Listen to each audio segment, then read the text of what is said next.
अब हम आगे बढ़ते हैं थोड़ा सा। हम अभी तक क्या कर रहे थे, हम लोग एक चैप्टर कर रहे थे फॉर्म्स ऑफ ऑर्गेनाइजेशन। उसके हम लोग डिफरेंट पार्ट्स देखे थे।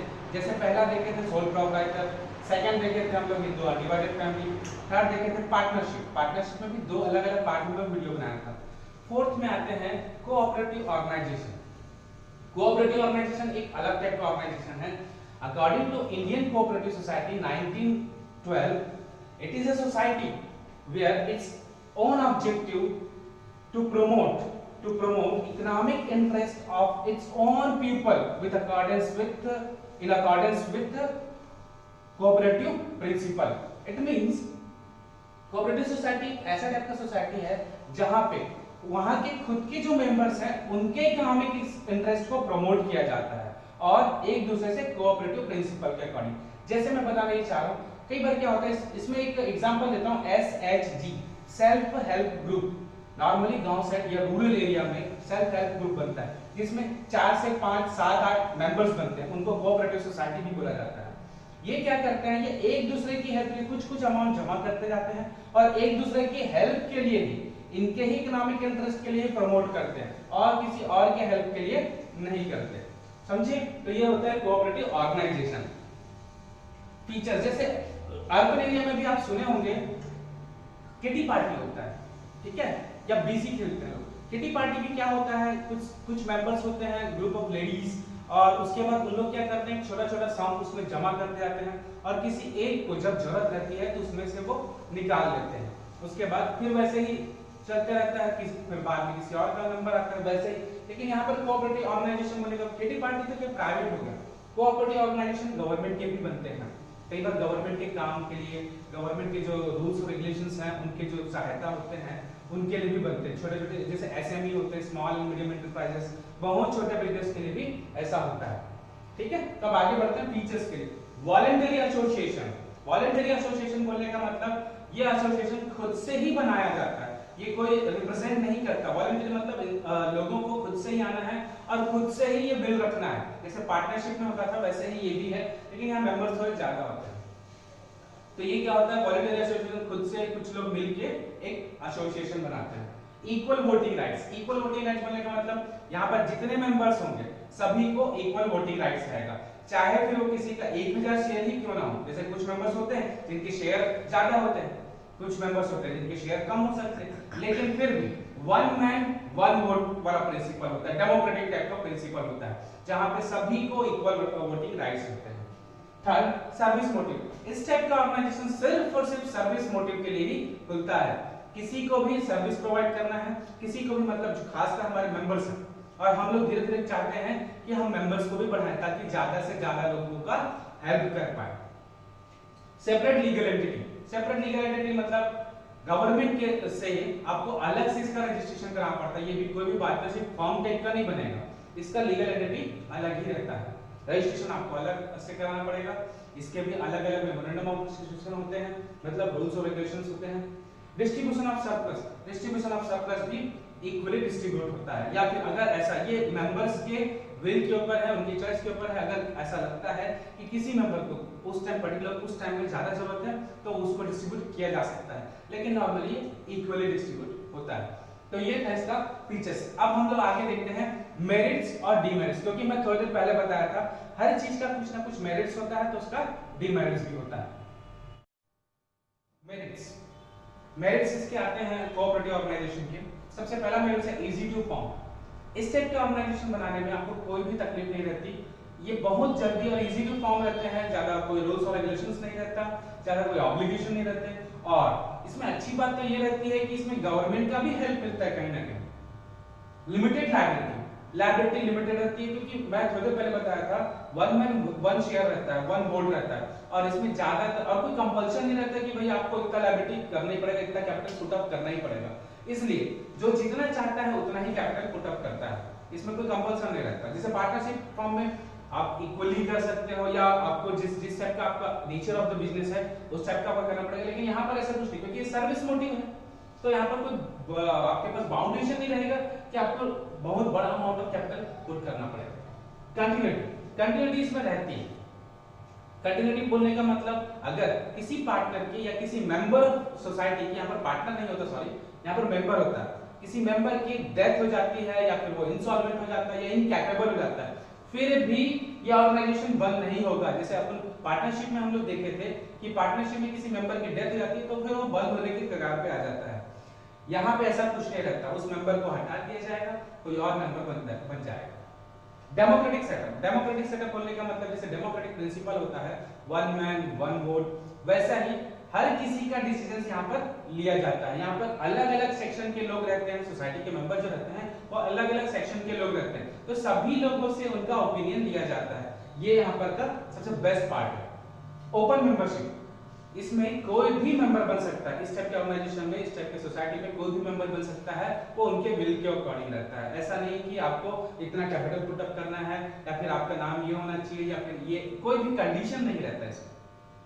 State sorry 6 economical functioning, economical functioning बोलने का मतलब सर्विस मोटिव के अलावा भी इसमें इकोनॉमिकल फंक्शनिंग होते रहता है। मतलब जो भी मेंबर्स है उनके इकोनॉमिक इंटरेस्ट को देखते हुए आपको लगातार काम करना है। ऐसा नहीं कि सर्विस मोटिव करना है तो लगातार लॉस कभी नहीं होता इसमें, और लॉस होना भी नहीं चाहिए। आपको लगातार इकोनॉमिकल होते रहना चाहिए। जो भी आप प्रोडक्ट बना रहे हो या जो भी कॉस्ट बना रहे हो वो लोगों को इजीली अफोर्ड करा पाए, इसका मेन मकसद ये होता है। स्टेट पैट्रोनेज, स्टेट पैट्रोनेज बोलने का मतलब इस टाइप के ऑर्गेनाइजेशन में स्टेट गवर्नमेंट बहुत ज्यादा हेल्प करती है, बहुत ज्यादा फीस देती है, टैक्सेस को कम कर देती है। जैसे आपको मैं एक एग्जांपल देता हूं, जैसे नॉर्मली क्या होता है गांव से वो लकड़ी के बांस का कोई यूज करके, बैम्बू ट्री का यूज करके कोई पॉट बना रहा है, कोई कुछ भी टाइप के यूटेंसिल्स बना रहा है, तो ऐसे टाइप के बिजनेस को गवर्नमेंट बहुत ज्यादा हेल्प करती है। आपको प्रोडक्ट के लिए, आपके रॉ प्रोडक्ट के लिए, आपको मार्केट तक प्रोडक्ट ले जाने के लिए गवर्नमेंट बहुत हेल्प करती है, सीज देती है, आपको बहुत सारे छूट देती है, ठीक है। और इस टाइप के प्रोडक्ट में टैक्सेस भी बिल्कुल कम कर देती है ताकि इस टाइप के ऑर्गेनाइजेशन का प्रॉफिट ज्यादा से ज्यादा हो, क्योंकि इनका मेन मकसद ही है सर्विस मोटिव। प्रॉफिट मोटिव रहता तो शायद गवर्नमेंट इतना सीज या इतना कंसेशन इनको नहीं देती, लेकिन इनका मेन मोटिव है सर्विस मोटिव, इसलिए गवर्नमेंट इनको बहुत ज्यादा रिलैक्सेशन देती है। अब ये तो मेरिट्स हो गया, अब कुछ इसमें डीमेरिट्स भी हैं। क्या? सबसे पहला लिमिटेड कैपिटल, कोई बाउंडेशन नहीं रहता, इसलिए लोग कैपिटल उतना पुट अप नहीं करते, जितना वो कर सकते हैं उतना ही करते हैं, या फिर कोई ज्यादा करना भी नहीं चाहता। क्यों? क्योंकि इक्वल राइट्स है, कोई एक्स्ट्रा बेनिफिट तो मिलता नहीं है, इसलिए कैपिटल भी लिमिटेड ही रह जाती है। सेकंड, इनएफिशिएंट मैनेजमेंट, मैनेजमेंट कोई एक्सपर्ट लोग इसमें नहीं रहते, अलग अलग सोसाइटी के अलग अलग सेक्शन से आए रहते हैं, तो कोई बहुत बड़ा खास एक्सपर्ट नहीं रहता इसमें, इसलिए मैनेजमेंट उतना खास इसका नहीं हो पाता। थर्ड, नो मोटिवेशन, मोटिवेशन क्या होता है? मोटिवेशन लिंक रहता है किसके बीच? प्रॉफिट के बीच, डायरेक्ट लिंक रहता है प्रॉफिट से। अगर आप प्रॉफिट कमा रहे हो तो डेफिनेटली धीरे धीरे मोटिवेट होते जाओगे, लेकिन यहाँ पर प्रॉफिट वाला तो कोई बात ही नहीं है, इसलिए मोटिवेशन वाली कोई बात ही नहीं आ पाती, क्योंकि आप जितना भी काम करो आपको रिवॉर्ड क्या लिमिटेड ही रहेंगे, इसलिए ऐसे टाइप के ऑर्गेनाइजेशन में प्रॉफिट उतना नहीं अर्न हो पाता और मोटिवेशन नहीं मिल पाता। Fourth, conflict among members, members के अमंग कॉन्फ्लिक्ट होने के चांसेस में बहुत ज्यादा होते हैं। क्यों? क्योंकि मैं थोड़ी देर पहले बताया था, इस पर्टिकुलर ऑर्गेनाइजेशन में जो मेंबर्स होते हैं वो अलग अलग सेक्शन के लोग होते हैं। अलग अलग सेक्शन बोलने का मतलब कोई पर्टिकुलर एक कम्युनिटी को बिलोंग करता है, कोई दूसरे कम्युनिटी को बिलोंग करता है, तो हर कोई अपने इकोनॉमिक इंटरेस्ट के बारे में ज्यादा सोचता है, इसीलिए रिजिडिटी होने लग जाती है। रिजिड एटीट्यूड के कारण भी कई बार कॉन्फ्लिक्ट होने के चांसेस बढ़ जाते हैं। एक्सेसिव गवर्नमेंट कंट्रोल, मैं थोड़ी देर पहले बताया था फीचर्स में, जब गवर्नमेंट इसमें इंटरफेयर करती है कैसे, टैक्स कम करके, एक्स्ट्रा बेनिफिट देके, इसलिए इसमें डीमेरिट्स भी यही हो जाता है। क्यों? क्योंकि फिर ऐसे टाइप के ऑर्गेनाइजेशन में गवर्नमेंट के बहुत ज्यादा पंक्चुएशन होते हैं, गवर्नमेंट के रूल्स और रेगुलेशंस बहुत ज्यादा होते हैं, ठीक है। तो ये हो गया मेरिट्स और इसके डीमेरिट्स। इसमें अगर कोई डाउट है आपको तो इस पर पूछिए। अब आगे बढ़ते हैं इसके नेक्स्ट पार्ट। अब आगे बढ़ते हैं इसके नेक्स्ट और लास्ट पार्ट में, टाइप्स ऑफ कोऑपरेटिव सोसाइटी। कितने टाइप्स के कोऑपरेटिव सोसाइटी नॉर्मली इंडिया में बनते हैं या बन सकते हैं?